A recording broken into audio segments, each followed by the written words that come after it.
Hi guys, so today I'm going to show you a raised treble front, or in US terms it's a raised double treble front. So the way this works is you insert your hook rather than the top of the stitch.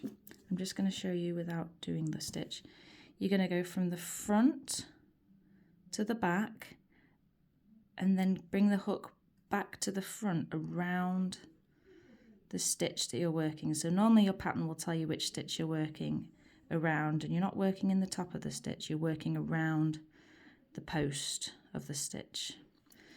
So, and what this does is a great stitch for doing ribbing, textured pieces, the whole lot. So start like a normal treble, secure the yarn on your hook like so.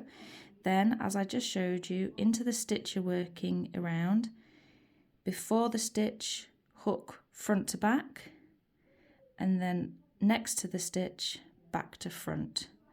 And what you're going to do, yarn round, pull up like so, and then you're just going to finish your treble as you would normally.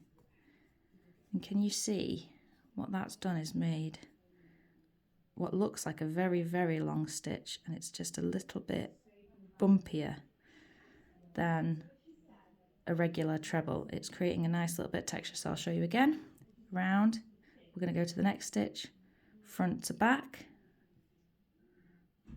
then back to front, yarn round, pull up one, and then finish your treble like normal, through two, through two.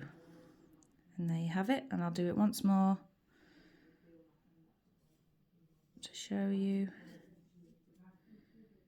In fact, we'll just take it to the end. So it sounds a little bit complicated, but can you see just as soon as you've got the hang of where you're putting your hook, it's just as easy as any other stitch. The key is get that hook to the back of your work like so, bring it around the front and hook up like so.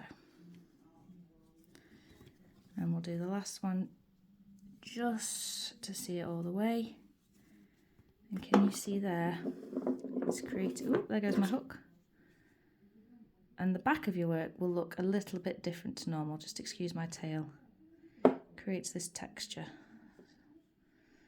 And there you have it. That is your raised treble front.